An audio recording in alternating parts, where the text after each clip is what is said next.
is Trevor's story. Trevor stands on some freshly planted flowers. He sarcastically apologizes. The woman tells him that it's okay as she's sure it was an accident, although the expression on her face says otherwise. He tells her that he'll see her tomorrow. As Trevor leaves, she looks at him with disdain, and we see Trevor walk in front of a moving car. The driver apologizes for her mistake. I can already see where this is going. He then helps himself to a busker's tips, knocks over some paint, and generally makes a nuisance of himself around town. The general reaction, however, is one of tolerance and perhaps fear. Trevor walks past a fence and a dog barks at him savagely. It is tied up, so he taunts it with a biscuit. Larkinville was a dream for Trevor, but he made it a nightmare for everyone else. As he arrives at school, the teachers quake at the windows. The principal sets off an alarm, warning everyone else of his arrival. Trevor meets with a small kid who pays him rather unfounded compliments. He strides forward and receives his homework from a trio of nerds. Suddenly, the kid tells Trevor that one of the nerds looked at him, and despite his protest, Trevor confronts the nerd and demands to know if he was looking at his scar. He hits the locker and goes on his way. Throughout the day, Trevor continues to torment the other students. He injures a kid at dodgeball, and the kid's mother, Janice, comes in to see the principal. She doesn't care who Trevor's father is. She demands that he be expelled, but the principal reminds her that this academy was built by a grant received from Trevor's father. Trevor is actually Trevor Larkin. Janice demands that he at least be brought to her so that she can tell him off to his face, but the principal reminds her that she actually works for Larkin Industries. But Janice doesn't care. Let them fire her. You're fired! The principal goes on to remind her that Rick Larkin also owns the apartment complex that Janice lives in. He'll toss her out on the street if he hears that Janice even suggests that Trevor did anything wrong. Then he'll fire the principal for having the audacity to hear her suggest it.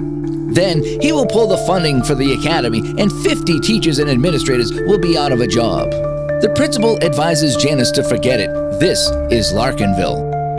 In economics class, the teacher asks a question and Trevor puts up his hand to answer. The teacher is surprised that Trevor is getting involved, but Trevor uses this as an opportunity to remind the class of how powerful his father is and how he could make the whole town turn to dust with a snap of his fingers. Suddenly, a new kid with a prosthetic leg arrives in the class. Trevor is overcome with excitement at some new, fresh meat to torment. The kid introduces himself as Evan Berger. Burger. Evan Berger? Trevor bursts out with laughter and asks if he comes with fries. Is his middle name Cheese? After class, Evan is dragged round the corner. Instead of Trevor, it's the nerds who have grabbed him. They warn him that they don't have long. They're here to warn him. Trevor is coming for him. Evan asks, why him? And they explain that everyone is a target and he is the bullseye. They offer him a word of advice. Do as he says. It's easier that way. He is then formally welcomed to the Resistance. At lunch, Evan is eating his sandwich when Trevor arrives and demands he empty his backpack. Evan asks why, and Trevor replies, because I said so. Evan says no. Everyone in the cafeteria gasps, some students scatter, and the lunch ladies pull down the shutters. The trio of nerds blame themselves for not trying hard enough and declare him to be a dead man. Trevor starts to threaten Evan, but Evan calls his bluff. Trevor punches Evan squarely in the face. That night, Trevor is playing video games when the doorbell rings.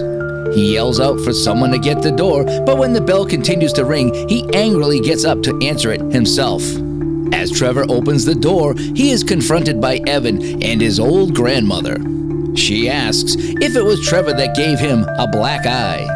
Trevor asks how they found his house before threatening to call the cops, but the old woman tells Trevor to ask for Evan's forgiveness.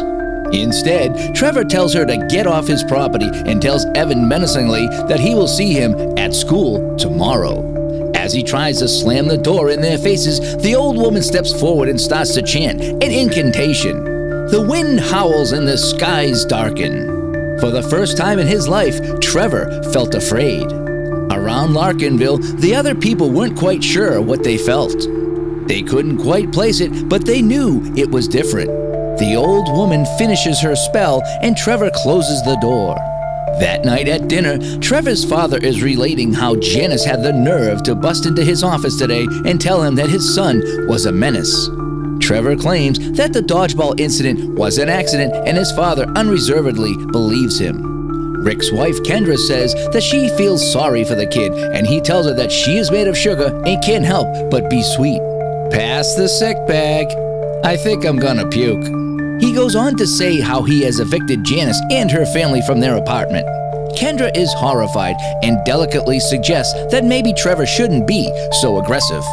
Rick tells his son to tell Kendra what being less aggressive gets you. Trampled on, snarls Trevor. Rick clarifies that in this life you wear the boot or you're under it. Later that evening, Trevor is laughing at videos online when he hears a noise from outside. He looks out the window and feels disturbed by the weather. As his alarm goes off the next morning, he jumps out of bed and stands in front of the mirror. Overnight, he has got younger. He tries to hide this from his parents, simply claiming to be fine. He is a long way from fine and thinks that he knows why. Trevor runs from his house into town. On the way, he accidentally steps on the freshly planted flowers again. The lady that he encountered the day before grabs him, and although he tells her that he is really sorry this time, she recognizes him but is having none of it. She has dreamed of this moment and prayed that someday someone was going to stomp on him. He struggles free and runs across the road crying for help. However, the flower lady reveals his identity to all those whose lives he has been making a misery all these years. They know that he is still Rick Larkin's kid, but somehow it felt different. They all start to give chase, but Trevor manages to outrun them. He stops outside the house with the dog, but this time the dog is unchained and chases him away. Trevor tries to climb over a fence, but the dog grabs him by the ankle. Trevor manages to shake free and escape the dog's jaws.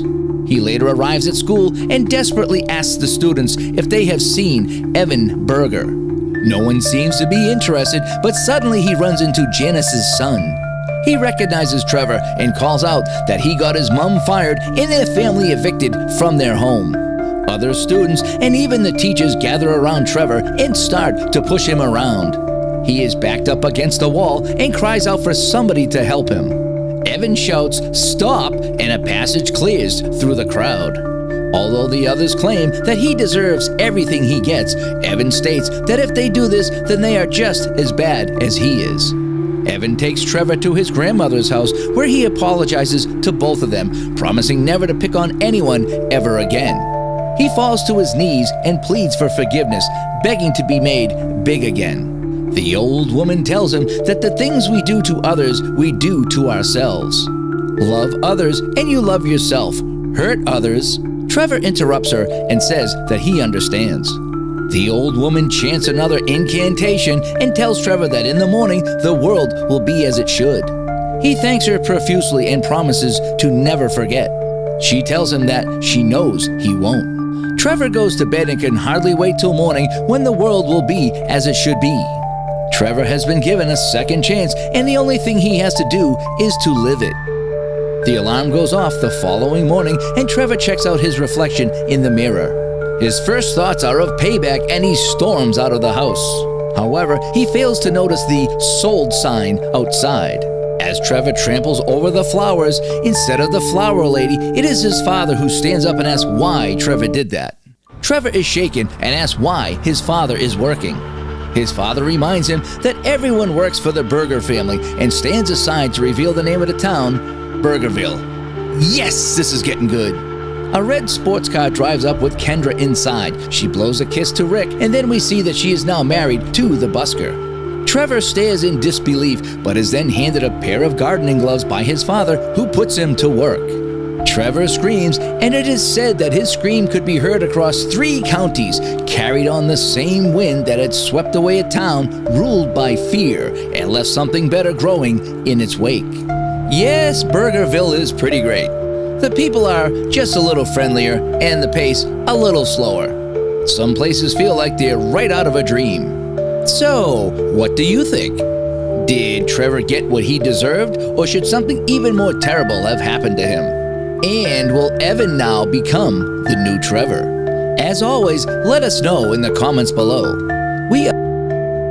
If you'd like to see more, please click on our playlist of videos on the screen. Thanks for watching.